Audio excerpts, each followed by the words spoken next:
Hello there and welcome to this edition of the Lagos Transportation Agenda. This is the show which highlights and showcases the activities, programs, projects and projections of the Lagos State government in the area of transportation in the short, medium and long terms. My name is Austin Inyan. On this show also we engage critical stakeholders, influential, knowledgeable and innovative personalities on topical issues as well as current and emerging trends in this very critical sector of the economy. Today on the show, we are looking at the investments of the Lagos State government in the area of water transportation. And who better to discuss this issue on the show than a man who has been overseeing the activities of the government, policies of the government in this area for the past 5 years or so. I'm talking about Mr. Damilola Emmanuel, the General Manager of the Lagos Waterways Authority, LASWA. Mr. Emmanuel, it's a pleasure to have you on the show today. Thank you so much for having me on here. Thank you so much. When we come back, we will be discussing with Mr. Emmanuel on the achievements of the government as well as other stakeholders in water transportation and the projections going forward. Please stay with us.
Welcome back on Lagos Transportation Agenda, and Mr.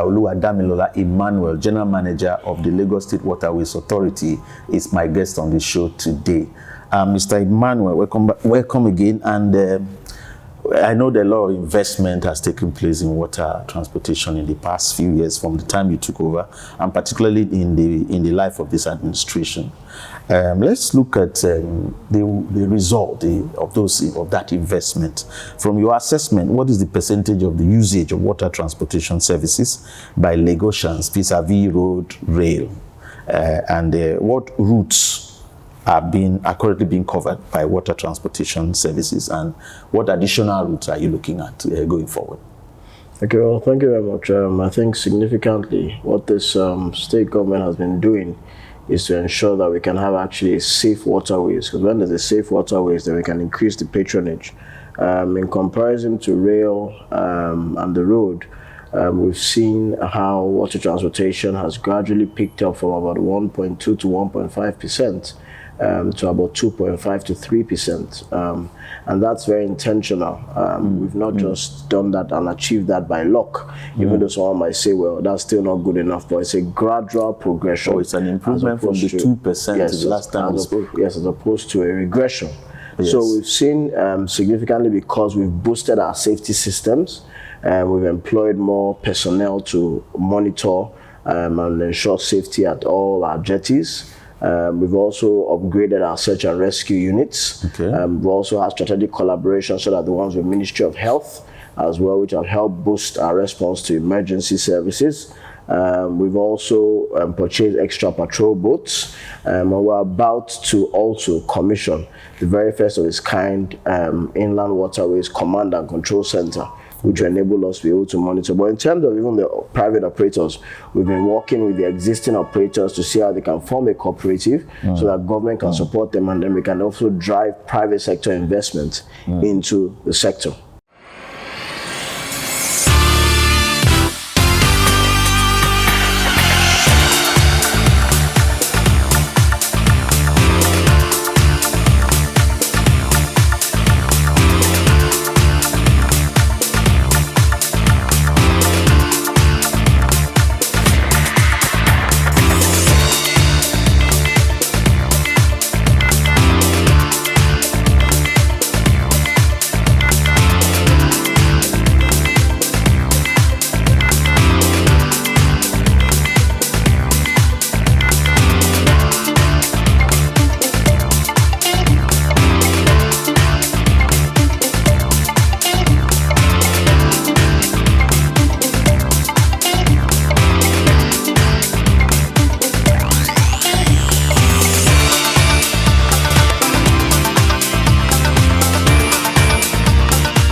Okay, in what particular way is your engagement with the private sector? Because at the end of the day, Lagos is not just your operation where government operates only, but also is a commercial hub, not just of Nigeria, but in fact the entire sub-region. So it's a business hub. Absolutely. So what level of involvement by the private sector, which you have mentioned, but what is the government doing to improve that engagement with the private sector? Well, absolutely. What government is there to do is create the enabling environment for the private sectors to then provide the boat. So what government is doing is providing the infrastructure needed, which is the jetties, the terminals, the safety and security systems, while the private sector are the ones who are then going to provide and run the boats and also run the terminals and infrastructure as well. So that's sort of like how the partnership is working. Okay, talking about partnerships, yes, the many waterways in Nigeria are within the purview of the federal government, yes, including Lagos State and around the territory of Lagos State. So what's the level of synergy between the Lagos State government, the federal government, and indeed international partners, development partners, yeah, well, as you know, any? Well, over time, there's always been that issue of cross-cutting functions in the federal and the state, but we've been able to both come to the table and say, look, we want safety, we want development of the inland water, especially as it concerns Lagos State. So we have to work together, and I think that has helped us to be able to find areas in which we can work together and of course ensure that stakeholders are not suffering because there's a dichotomy or there's any kind of cross-cutting functions as well. In terms of the foreign bodies, we've had the British government through one of these programs called the Future Cities Nigeria program, which what the British government have done is to help us further formalize the sector. They've come up with us and carrying out studies studies that would be able to drive private sector participation in this sector. They just concluded a study after 2 years, and now the AFD, Agency for French Development, which is from the French government as well, now want to take things to the next level beyond just a study to an advanced study, which eventually they're looking to see how they can then also provide loans for us to be able to ensure that this sector moves forward. So that's how the interest. We had several interests from other countries as well, but for now it's just the British and the French that we've been able to push, able to work with the state government as we speak. Okay, in your earlier comments, you said something about safety and so on. Yes. Now, security in Nigeria, at least at present, is such a hot button issue now. Everybody talking about security and insecurity on the other side. Absolutely. So I just want you to expatiate more on the particular security measures that, if our viewers are listening now, okay, I think I should explore this particular mode of transport. Maybe I had misgivings about security, especially in remote locations, going from one place to another. Can you just throw more light? In terms of security, the Marine Police and the Navy are fully in charge of security, but we work hand in hand with them to provide them information, to let them know this is what we're noticing on the water, especially because we now have a command and control center, which can easily identify all these hotspots as well. So in terms of security, I would say generally Lagos Inland Waterways is generally secure, very secure, and the Navy and the Marine Police have been doing a good job, but of course there's still more to be done, and we're trying to be more proactive, and the way we're being proactive is by using technology to be proactive. All right. So when we come back, we will be talking more about trends and, both emerging and current trends in the transportation sector on Lagos Transportation Agenda. Please stay with us.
Great economies are built on good transportation network. This is why Lagos State Government through LAMATA has been working tirelessly to enhance the state's transport infrastructure and implement the Strategic Transport Master Plan (STMP) for Lagos and create a world-class transport network for the metropolis.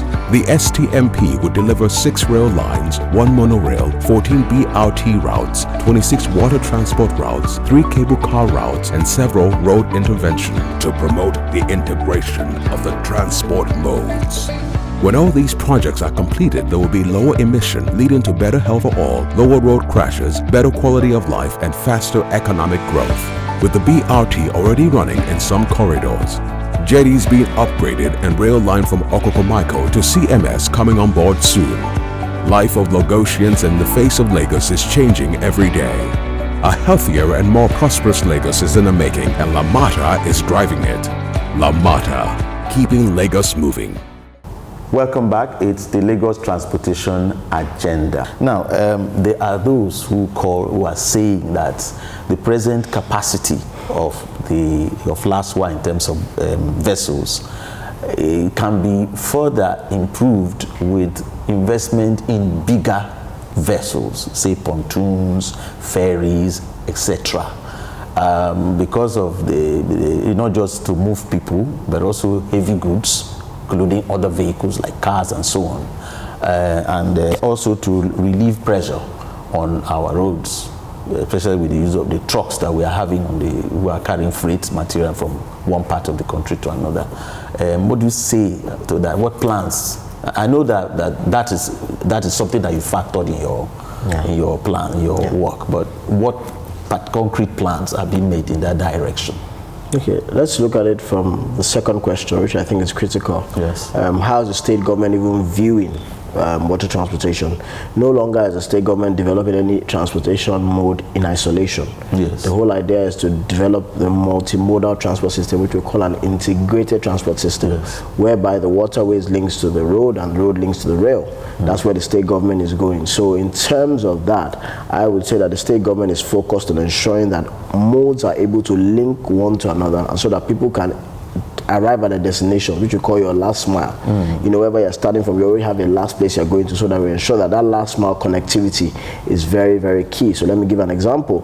At Mile 2 and Marina, there's going to be rail services, and at those points where there's going to be major interchange between the rail, water, and the road. At other locations, what we'll call an Inter-Modal system, which means just two modes. Yes. So a lot of those locations have both water and the road. So when you get down from when you get down from the ferries on the jetties and you get to land, there's obviously the last mile buses which will take you to your final destination. Yes. So that's how that is working. Yes. And of course, looking at the way the sector is being configured, we want to drive a lot more and focus a lot more on how, yes, bigger vessels, but also be mindful that navigability is very, very important.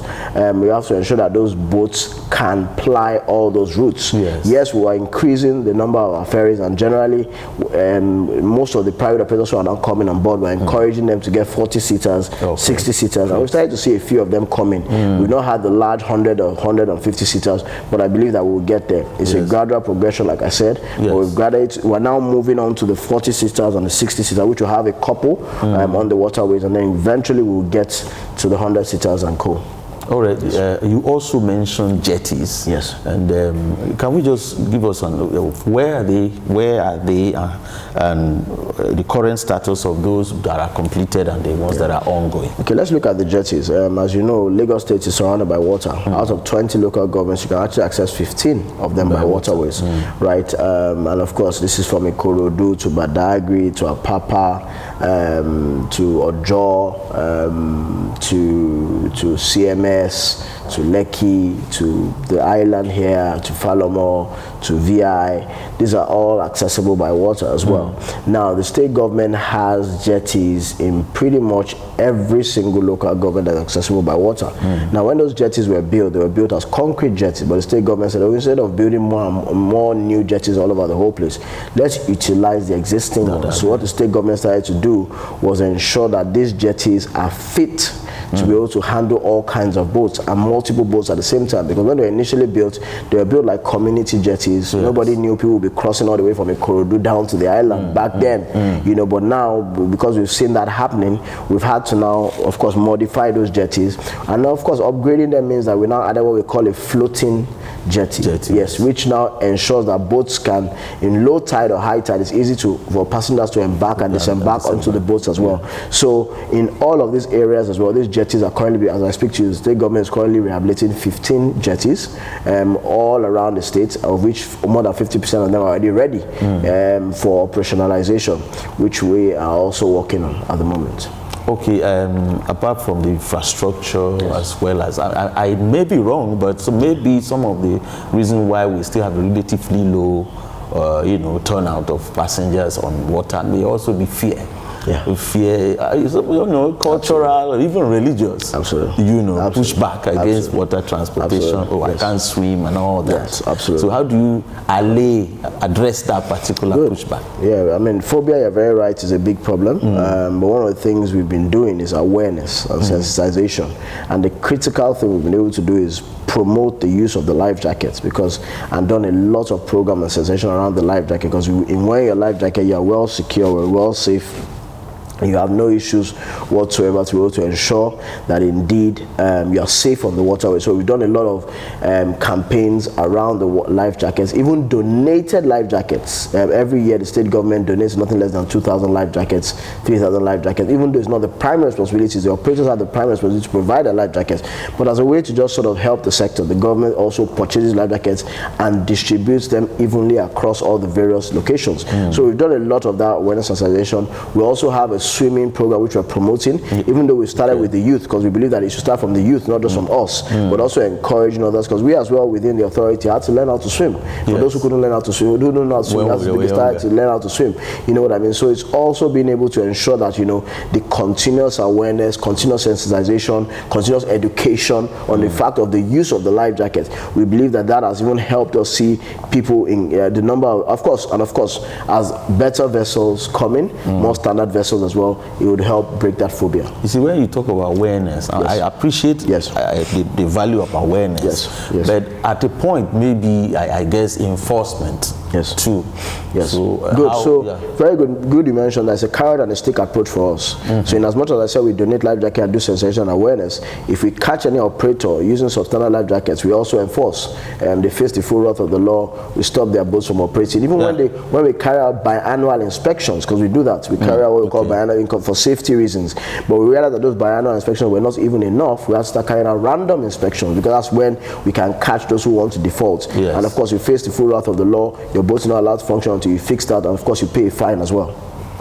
Well said. Thank you so much for your insight, and I'm sure our viewers have a better picture of the road water transportation in Lagos State. So thank you very much once again, Mr. Damilola Emmanuel, General Manager of the Lagos State Waterways Authority, LASWA. Thank you too for watching. I hope you join me at this time next week on the show in this station.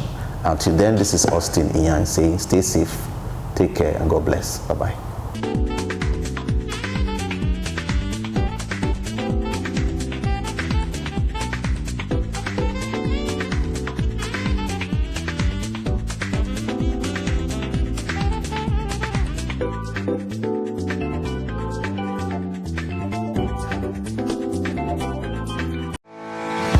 Great economies are built on good transportation network. This is why Lagos State Government through LAMATA has been working tirelessly to enhance the state's transport infrastructure and implement the Strategic Transport Master Plan (STMP) for Lagos and create a world-class transport network for the metropolis. The STMP would deliver 6 rail lines, 1 monorail, 14 BRT routes, 26 water transport routes, 3 cable car routes, and several road interventions to promote the integration of the transport modes. When all these projects are completed, there will be lower emission, leading to better health for all, lower road crashes, better quality of life, and faster economic growth. With the BRT already running in some corridors, Jetties being upgraded, and rail line from Okokomaiko to CMS coming on board soon. Life of Lagosians in the face of Lagos is changing every day. A healthier and more prosperous Lagos is in the making, and LAMATA is driving it. LAMATA, keeping Lagos moving.